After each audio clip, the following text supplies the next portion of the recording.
Hi, Taurus. This is Jeffrey. This is Right Color, and this is your reading for the week of June 20th through 27th, the beginning of the summertime, the official beginning of the summertime. And I officially have my air conditioning on. And I think the birds are officially eating the cicadas. Please like, subscribe, share, comment, press the bell for notifications.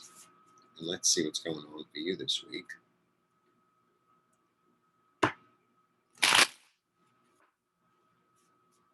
All right.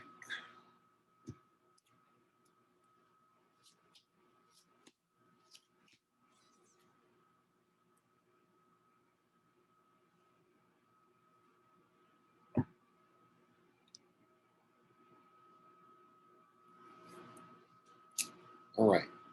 The Devil, the Ten of Coins, and the Queen of Wands.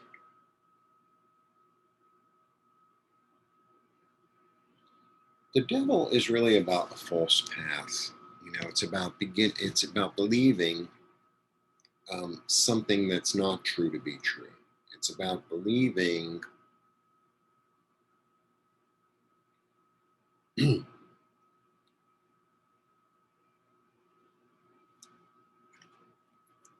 I think it is about believing about money solves everything. Or maybe it's about believing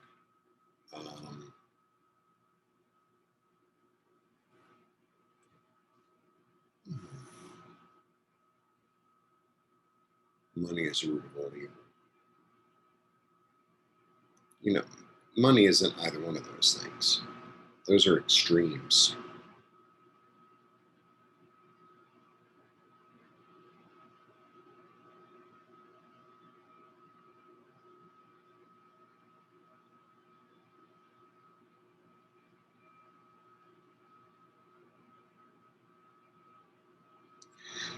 And then we get the Queen of Wands, and the Queen of Wands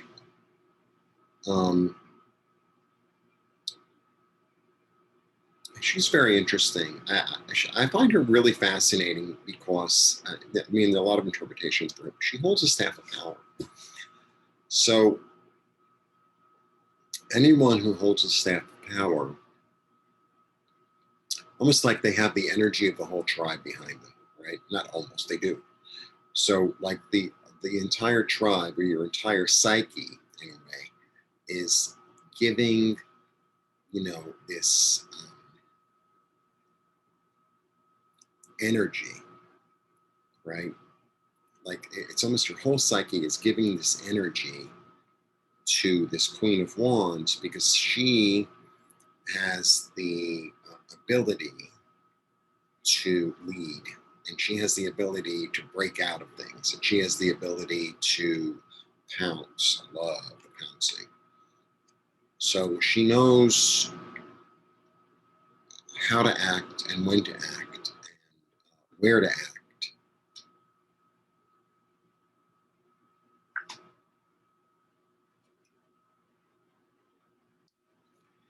Yeah, I think that there's an emotional,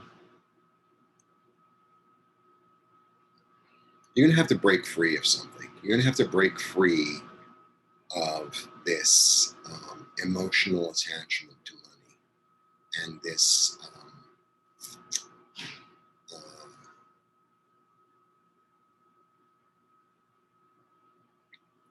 sort of concentrating on the disappointment and concentrating on the loss and concentrating on, oh, what if? And, oh, I lost so much money here, and, I'm nothing without money, and, it's supposed to be this, it's supposed to be that. And it's like, you got to break out of that. You got to break out of that.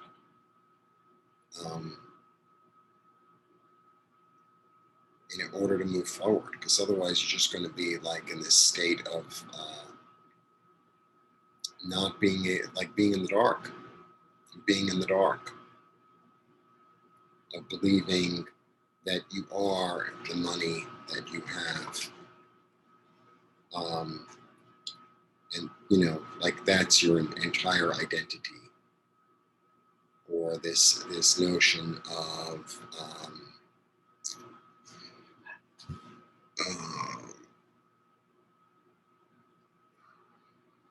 what it looks like from a society standpoint, what it looks like from the outside, right?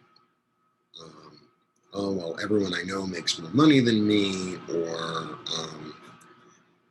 you know, they have all this stuff and I don't have all this stuff, and they're more secure than you don't. Well, none of us really know. None of us really know what's going on with anyone. Sometimes the people who are walking down the street, dressed to the nines, it's all on credit. They didn't pay for it either. It might look like they did. It's kind of like reading some Hollywood rag. But this one loves that one. It's like, really? Yeah. Whatever you say. You know, Nothing is really quite as it seems.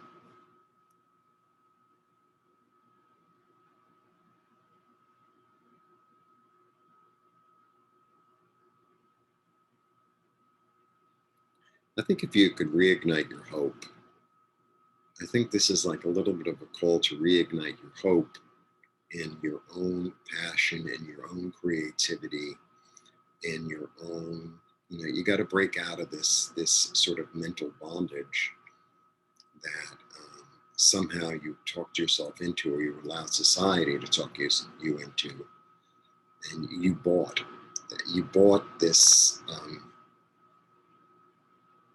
load of nonsense that's not real. And I feel like you're going to be able to, but you have to kind of go after it and take the power back, and take the power back in order to install like a new way of thinking, or a new way of looking at how you interact with what does security mean to me, what does money mean to me. Yeah, it's a little bit of a soul searching thing going on. It's a little bit of a soul searching thing.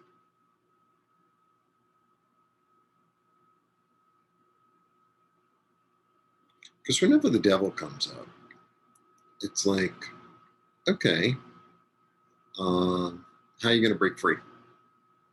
Like, it's as simple as that, because it's a weird energy, right? And it's dark energy, and it's a false energy. It's false. So how can you see it more clearly? How can you see it from a different perspective? Because the way we view things and the way we experience things is really all about our perspective, and we always have a choice. There's always a choice.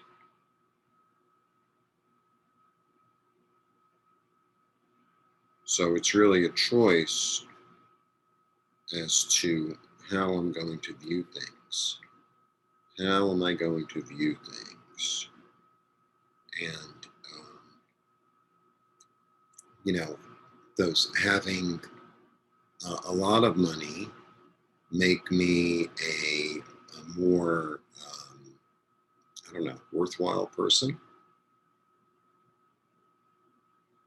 Really? It's like, aren't you the same person in the morning as you are in the afternoon? Right? Whether you won the lottery in the middle of the afternoon or not, aren't you kind of the same person? It's like there needs to be something more uh, more solid, right? To hang your hat on in a way. I don't know how else to say it. It's a weird way to say it. More solid to base things on, as opposed to this illusion of oh well, if I make this much money, then I'm a good person, and if everyone in society sees me in a certain way, then I must be that. It's like, no, no, no. Your identity doesn't come from how other people see you. Your identity comes from your your soul source, not what you're wearing or where you live or what your job is or what your job isn't.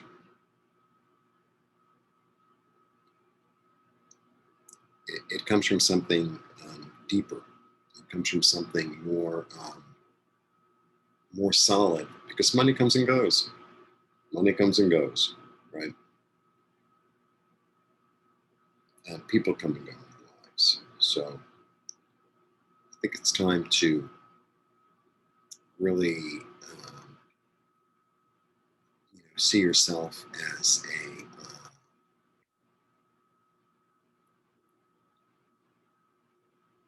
a spiritual being having a human experience. It's as simple as that. It's as simple as that.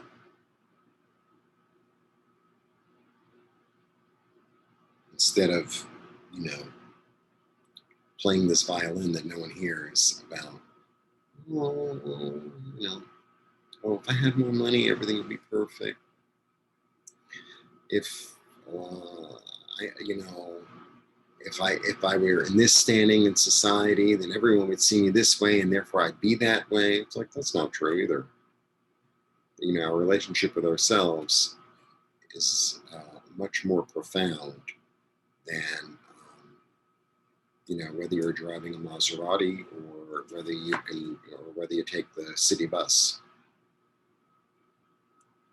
So it's a little bit of a soul searching. It's a little bit of a soul searching. Sometimes we have to step up to the plate. Scorpio had a soul searching thing too, if that makes you feel any better. So it must be on that axis. All right. Blessings to you. Thanks for tuning in.